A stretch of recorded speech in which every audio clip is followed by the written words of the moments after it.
요한복음 15장 1절에서 8절까지입니다. 내가 참 포도나무에 내 아버지는 그 농부라. 무릇 내게 있어 과실을 맺지 아니하는 가지는 아버지께서 이를 제버리시고 무릇 과실을 맺는 가지는 더 과실을 맺게 하려 하여 이를 깨끗게 하시느니라. 너희는 내가 일러준 말로 이미 깨끗하였으니 내 안에 거하라. 나도 너희 안에 거하리라. 가지가 포도나무에 붙어있지 아니하면 절로 과실을 맺을 수 없음같이 너희도 내 안에 있지 아니하면 그러하리라. 나는 포도나무에 너희는 가지니 저가 내 안에 내가 저 안에 있으면 이 사람은 과실을 많이 맺나니 나를 떠나서는 너희가 아무것도 할 수 없음이라. 사람이 내 안에 거하지 아니하면 가지처럼 밖에 버리고 말라지나니 사람들이 이것을 모아다가 불에 던져 사르느니라. 너희가 내 안에 거하고 내 말이 너희 안에 거하면 무엇이든지 원하는 대로 구하라. 그리하면 이루리라.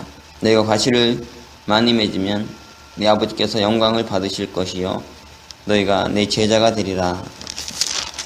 오늘 말씀도 열매 맺는 삶의 비결에 대해서 지난번과 조금 약간 다른 관점에서 말씀을 보도록 하겠습니다. 우리가 지금까지 본 것은 참 포도나무와 가지와의 관계에 대해서 봤죠. 포도나무와 이 가지가 잘 연합되어 있을 때 많은 열매를 맺을 수 있다. 그것이 초점이었습니다. 오늘은 우리가 농부이신 하나님에 대해서 한번 깊이 묵상해 봤으면 좋겠어요. 포도나무는 열매를 참 많이 맺는 나무죠. 그래서 그 열매가 있기 때문에 이 가치가 있는 그런 나무입니다. 세상에 보면은 여러 종류의 나무들이 있죠. 우리가 잘 아는 나무 중에 백향목이라는 나무가 있는데 성전을 지을 때 쓰여진 나무였어요.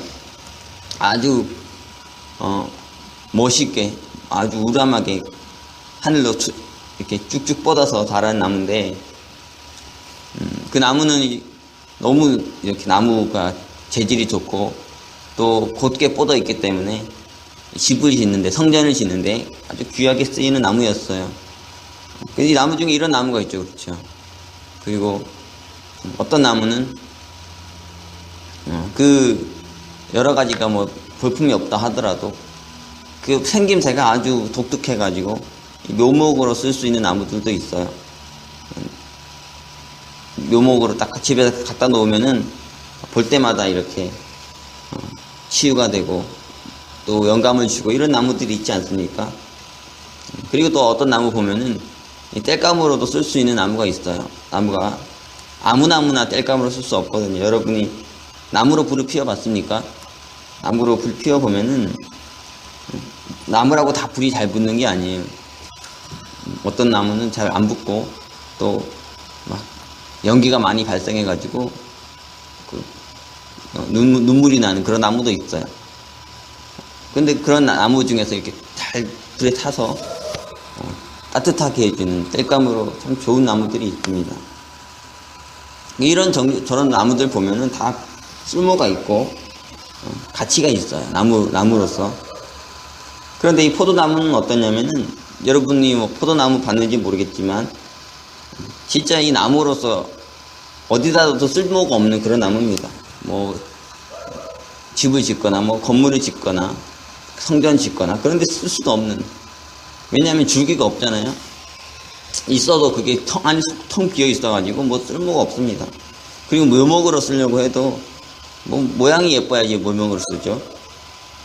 그렇다 땔감으로 쓰나? 땔감이라는 건 뭡니까? 불을 피우면은 오래 타면서 이렇게 데워져야 되잖아요.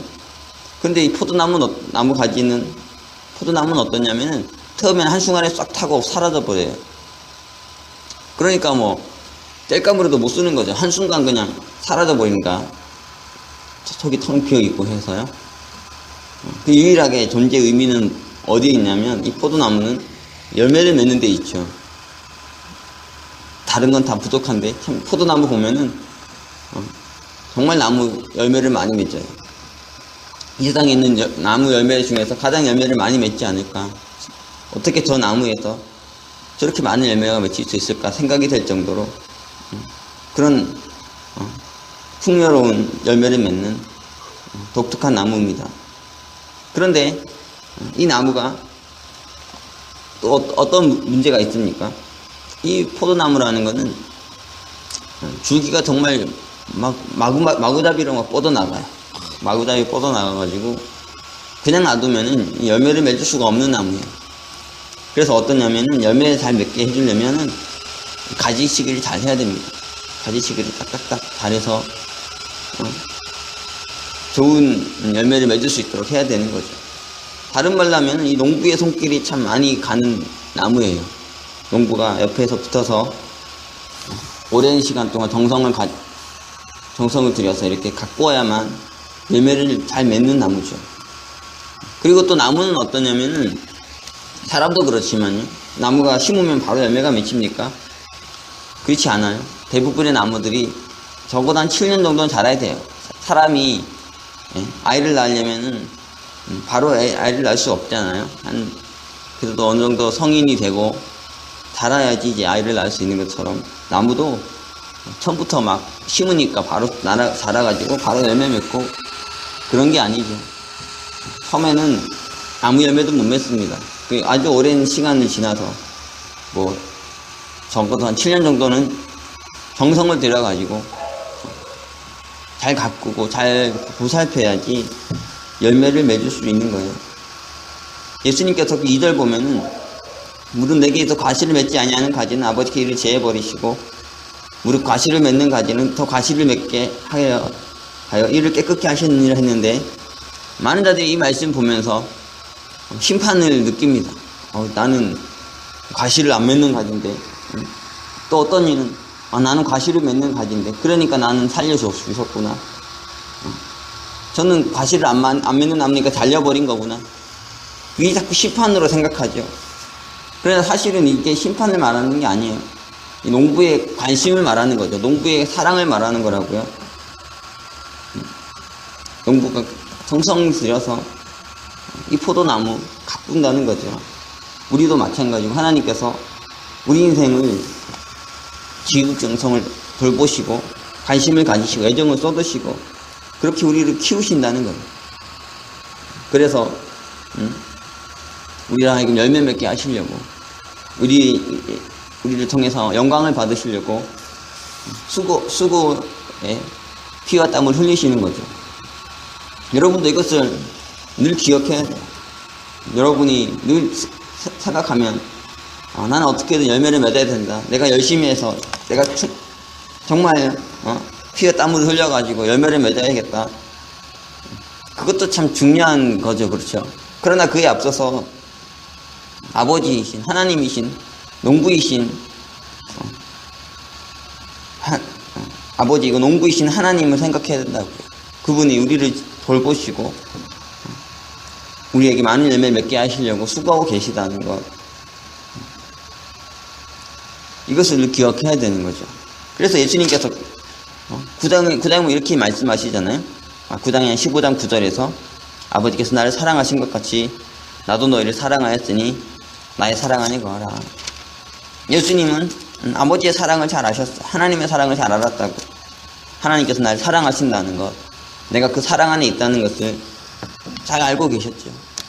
그러하기에 예수님도 아버지처럼 하나님처럼 살 수 있었고 하나님의 사랑을 실천하면 살 수 있으셨고, 그래서 많은 열매를 맺을 수가 있었던 거예요. 우리도 잘 알아야 되죠. 하나님의 사랑을, 우리를 향한 하나님의 사랑, 우리를 향한 농부의 사랑, 그 깊은 사랑, 그 지극정성 기억하며 살아야 많은 열매를 맺을 수 있다는 거예요. 근데 우리가 오늘 우리 말씀 보는 이유는 많은 사람들이 늘 이것만 생각합니다. 나랑 예수님만의 관계, 나랑 어떻게 하면 내가 예수님께 잘 연합되어 있을까, 잘 붙어 있을까. 물론 그것이 중요하지 않습니까? 아주 중요한 거예요. 하지만 그것도 넘어서서 아버지의 이 농부의 사랑도 알아야 돼요. 하나님의 사랑도 알아야 되죠. 우리를 향해서. 이 시편 기자는 어떻게 말했냐면, 하나님께서는 졸지도 주무시지도 않으시고 우리를 지키고 돌보신다 했죠. 쉬지 않고 일하시면서 우리를 지키시고 돌보신다는 거예요. 우리가 지금 그 사랑을 받고 살아가고 있는 건데, 이 사랑을 알지 못하고서는 진정으로 열매 맺는 삶을 살아갈 수가 없는 거죠.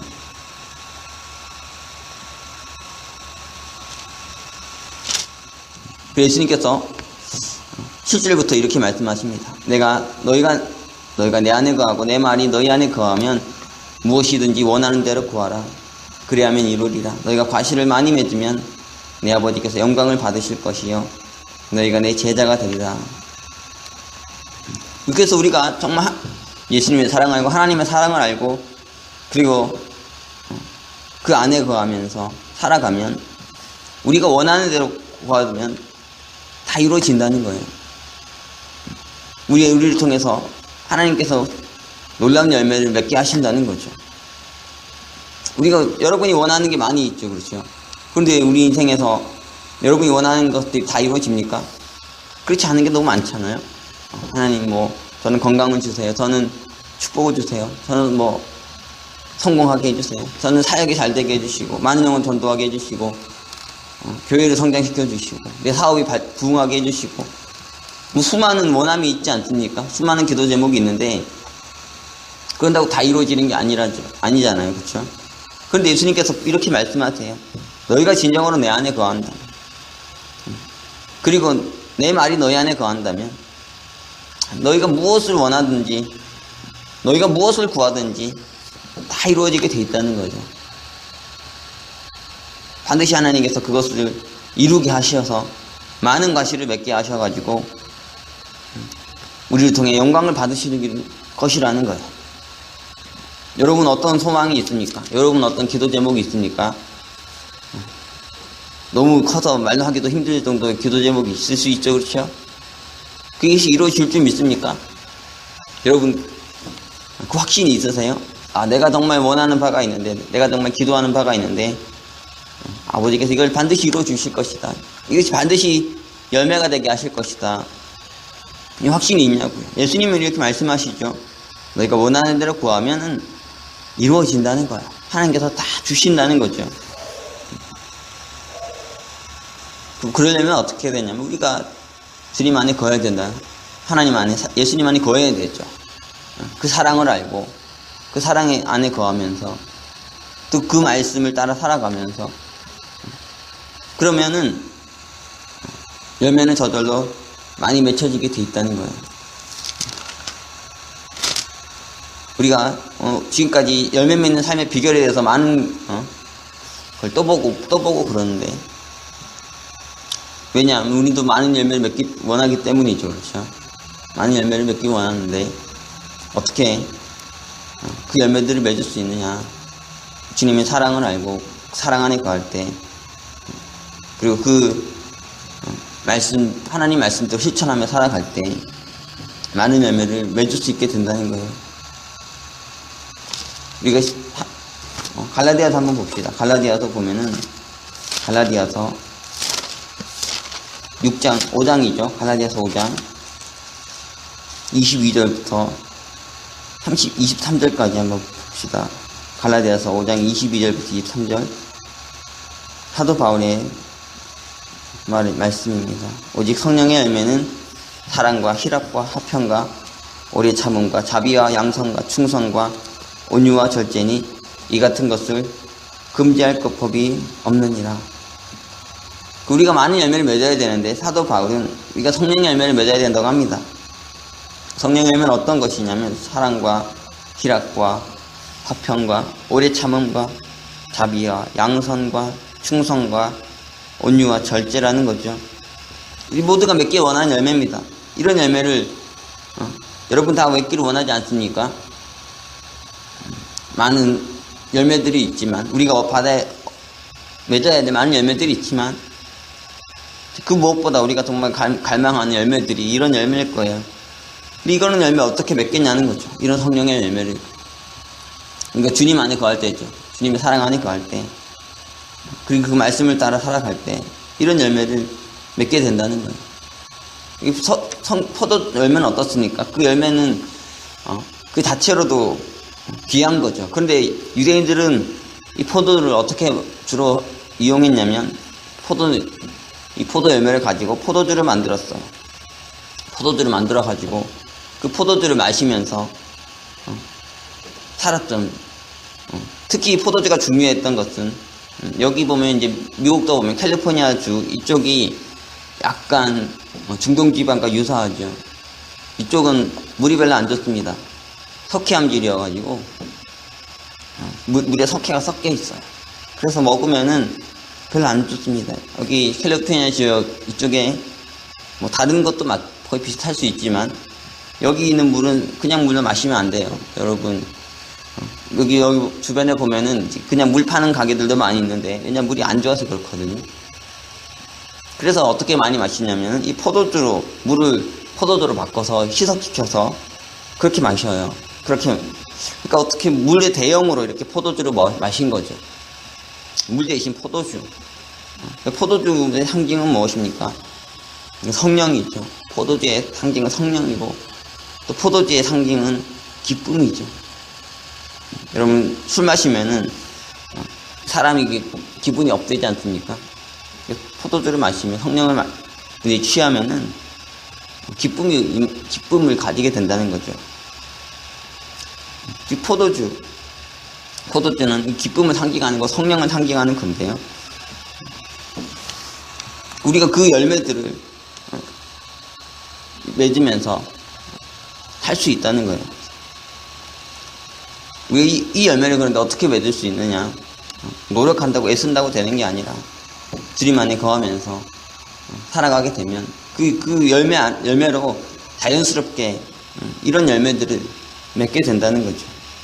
그리고 우리가 이런 열매를 맺게 되면 자연적으로 하나님께서 우리의 삶에서 더 많은 부가적인 열매들도 더해 주신다는 거예요. 우리의 사역이 잘 되고 많은 것들이 성령의 역사 가운데서 사도행전이나 보면은 얼마나 놀라운 성령의 역사들이 일어납니까? 성령의 역사가 임하니까 새술을 마시고 제자들이 막 기뻐 뛰놀잖아요. 기뻐하면서 포도 취해서 살아가다 보니 그 후부터 막 놀라운 성령의 역사가 일어나가지고 막 제자의 수가 더해지고 성교가 확장되고 그들이 하는 모든 일이 축복을 받는 그런 놀라운 새로운 시대가 열렸습니다. 우리도 마찬가지죠. 우리도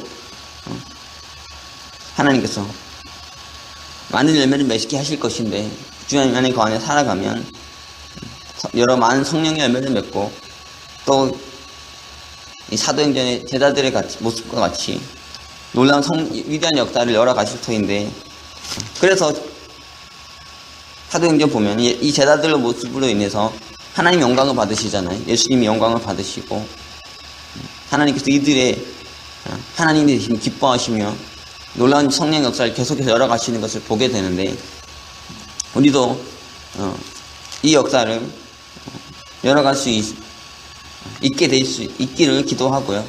또 그렇게 될 줄을 믿습니다. 우리가 그 안에 거한다면 주님 안에 거하면 주님의 말씀과 사랑 안에 거하면 반드시 이 놀라운 축복은 열리게 될 것이고 이 약속이 우리에게 성취되는 놀라운 은혜가 놀라운 축복이 임하게 될 것입니다. 우리가 이제 가을의 계절이자 결실의 계절인데 자꾸 이제 결실 생각하면 한편으로 마음이 어둡고 무거운 분도 있긴 하겠지만 다시 한번 열매 맺는 삶의 비결을 한번 깊이 묵상하면서 올해만 인생의 끝이 아니지 않습니까?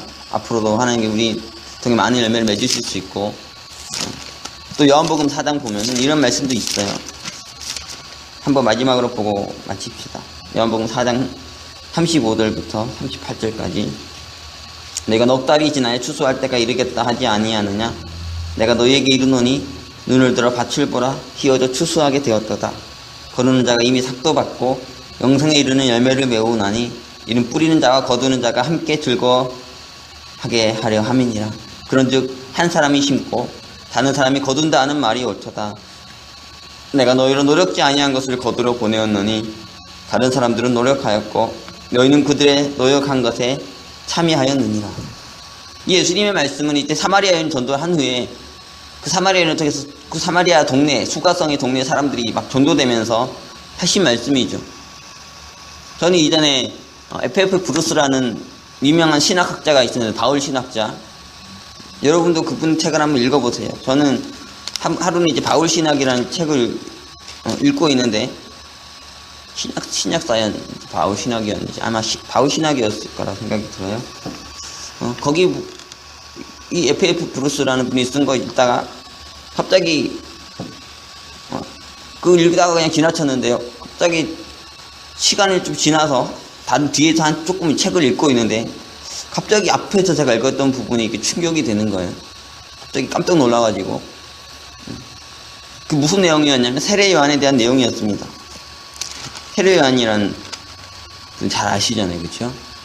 세례 요한 예수님에 앞서서 주의 길을 예비한 자였는데 그의 사역에 대해서, 그의 행적에 대해서 기록을 하고 있었는데 그 부분을 읽고 그냥 생각 없이 지나쳤다가 뒷부분에 있는데 갑자기 그 부분이 생각이 나는 거예요. 너무너무 충격을 받아서 제가 다시 그 부분을 펴서 읽었습니다. 거기 보면 이제 세례 요한의 사역이 나오는데 세례 요한이 사역을 어디서 시작합니까? 요단강에서 시작하잖아요. 요단강에서 세례 주면서 그 사역이 본격적으로 시작이 되는데, 근데 우리가 이 사도 요한복음 보면은 이 사도 요한이 이 세례 요한의 행적을 쭉 기록하고 있어요. 28절 보세요. 사도행전 1장 28절. 사도행전 요한복음 1장 28절 보면 이렇게 되어 있습니다. 요한이 이제 사역을 하는데 그곳이 어디여서 일어났나? 28절 보면 이렇게 되어 있죠. 이 일은 요한의 세례 주던 곳 요단강 건너편 베다니에서 된 일이니라. 구체적으로 기록해 놓고 있습니다. 특히 요단강인데 어디냐면 건너편에 있는 베다니라는, 그래서 성경 나오는 예루살렘 근처에 있는 그 베다니가 아니고요. 요단강 건너편에 있는 베다니였어요. 거기에서 이렇게 세례 주고 그 사역을 펼쳤다는 거죠. 그러니까 사역의 주 무대가 요단강 건너편에 있는 베다니라는 곳이었어요. 그런데 이 사역이 여기에서만 이루어진 게 아니고요. 조금씩 옮겨집니다. 그래서 요한복음 3장 23절 보면 이렇게 돼 있어요. 요한복음 3장 23절 보면 이렇게 돼 있습니다. 한번 보세요. 요한도 살렘 가까운 에논에서 세례를 주니 거기 물들이 많음이라 사람들이 와서 세례를 받더라. 이런 거 읽으면은 여러분 이거 무슨 의미인지 잘 못 들을 수 있어요.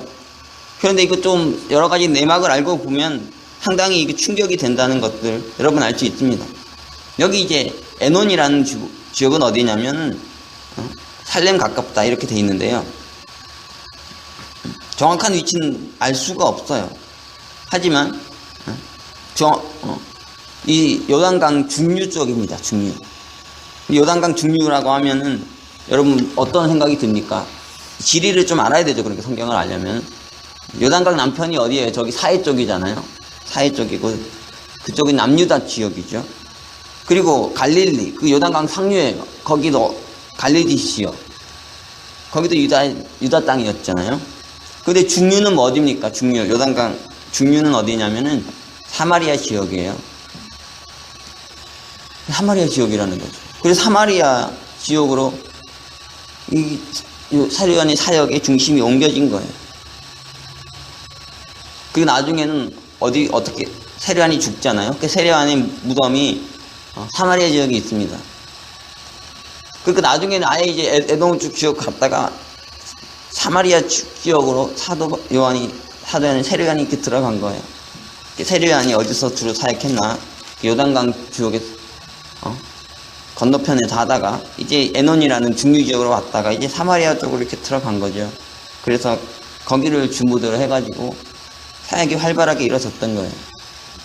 예수님이 이제 이 사마리아 지역에 가서 복음을 전하셨는데 그 예수님이 그렇게 위대한 사역을 사마리아인을 구원하는 위대한 사역을 드러내기 전에 사마리아 이 부흥운동이 일어나기 전에 뭐가 있었습니까? 세례 요한에 의해서 일어난 이 사마리아 지역의 회복이 있었죠.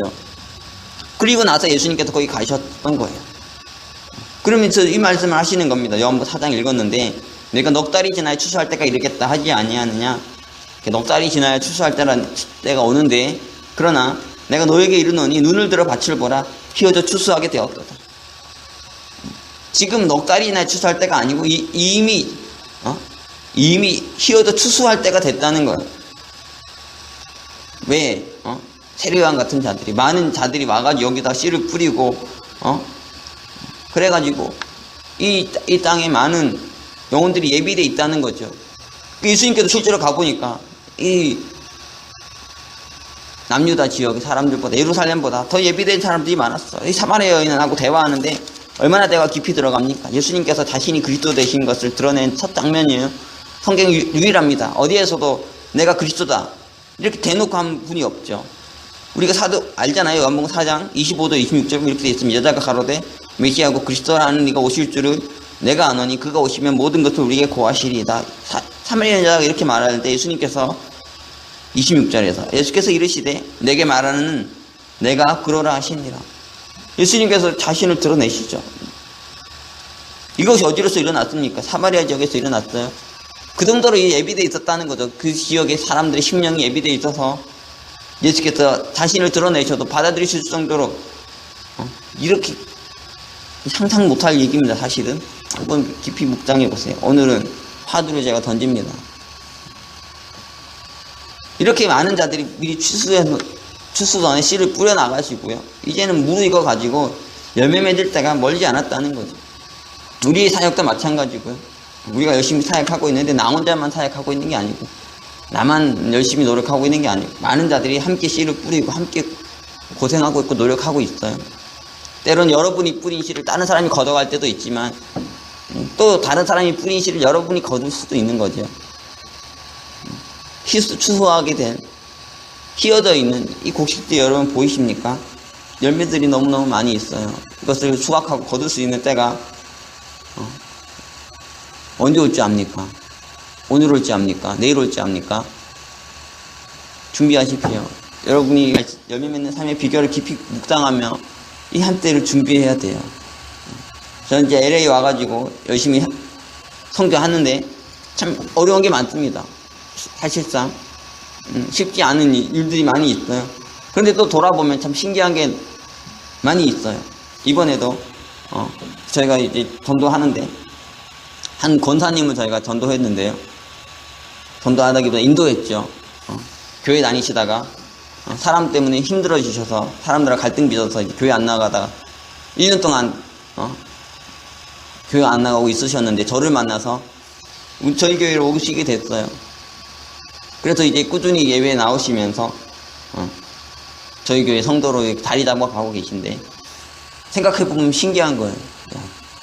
그리고 또 한 분이 이제 요즘에 이란 분이 전도돼서 이란 분이 이란에 살다가 종교 자유를 찾아서 미국으로 왔는데 4개월 전에 왔다고 합니다.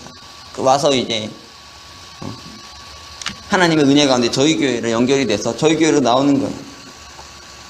우리가 뭐 수고한 게 없죠. 그저 그냥 나가가지고 말하고 대화할 뿐인데 그 가운데 이렇게 예비된 영혼들이 만나져서 교회로 오게 되는 이런 일이 대단한 일은 아니죠. 그렇죠? 뭐 수많은 사랑하는 교회들이 있는데 한두 명 영혼 늘어가는 게 뭐가 되십니까? 하지만 그래도 너무너무 추수할 곡식들이 많이 있다는 거예요. 우리가 말 한 마디 걸어줄 때, 우리가 사랑을 가지고 다가갈 때 교회로 나올, 구원을 향해서 나올, 하나님을 향해 나올 너무나 많은 자들이 우리 주변에 있죠. 아직 실망하지 마세요. 여러분 사역이 잘 안 되고 여러분이 하는 일들이 잘 안 된다고 너무 쉽게 잘하라고 포기하지 말고 여러분이 추수하는 삶에 축복을 받을 날이 멀지 않을 수 있습니다. 여러분이 열매 맺는 삶의 비결을 꾸준히 계속 묵상하시면서 잘 가다 보면 하나님께서 여러분이 기대하지 못했던 때에 큰 축복을 주는 이 한날을 대반전의 때를 주실 수도 있어요. 그러니 그런 기대와 소망을 가지고 열심히 씨를 뿌리는 자들이 되십시오.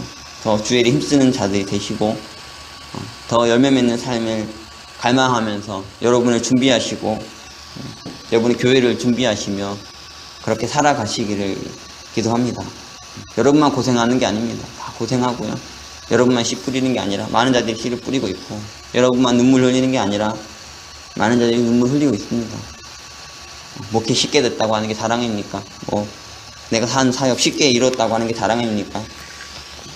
물론 뭐 그것도 은혜죠. 잘 되기만 해도 은혜지만 또 수고롭게 해서 축복받는 것도 은혜니까 한날 언제 올지 압니까? 너무 절망하지 마시고 너무 힘들어하지 마시고 끝까지 소망 잃지 말고 열심히 합시다. 지금도 일하고 계시는 하나님을 보십시오. 지금도 포도나무를 가꾸시는, 포도원을 가꾸시는 하나님, 일하시는 하나님을 생각하십시오. 그래서 그 하나님의 사랑에 대한 감사함을 가질 때, 그것을 깨닫고 가슴이 뜨거워질 때, 여러분이 무엇을 기도하든지 이루어지는, 여러분이 소망하는 모든 것이 이루어지는 그런 축복이 임할 줄을 믿습니다. 오늘 말씀 우리가 붙들고 이렇게 기도하면서 충만한 열매 거두는 저와 여러분이 될 수 있기를 기도합니다. 기도하겠습니다. 사랑의 주님, 오늘 우리가 열매 맺는 삶의 비결에 대해 다시 한번 묵상했습니다. 열매 맺을 수 없는 보잘것없는 저희들을 통해 영광을 받으시고자, 저희를 통해 많은 열매를 맺으시고자 지금도 수고하시며 일하고 계신 아버지, 그 사랑을, 그 정성을, 그 관심을 우리가 기억하게 도와주시고 그 사랑에 빚지지 않는 모습으로 살아가게 하여 주시옵소서. 지금도 많은 이들이 수고하며 피땀을 흘리며 씨를 뿌리고 있고 많은 추수를 갈망하며 일하고 있습니다. 주님, 저희만 고생하는 것이 아니고 저희만 힘든 시간을 보내는 것이 아니라 생명을 낳는 데는 해산의 수고가 필요한 것이니 주님, 우리가 이 고난을 마땅히 지을 수 있게 도와주시고 이 고난을 다 감당하게 도와주시고 그래야 전국에 저에게 열매를 주시는, 저에게 영광을 맛보게 하시는, 저희를 기쁘게 하시는 하나님을 만나게 해주시옵소서. 우리 안에 더 주님의 사랑에 대한 확신을 가지게 하여 주시고 그 사랑 안에 거함으로 아름다운 열매 맺는 귀한 삶 살아가는 저희에게 하여 주시옵소서. 귀한 말씀 다시 한번 묵상하며 풍성한 열매 맺는 삶을 살아가는 저희가 되게 하시고 아버지께 영광 돌리는 저희에게 인도하여 주시옵소서. 귀한 말씀 주셔서 감사드리며 예수 그리스도 이름으로 기도합니다. 아멘.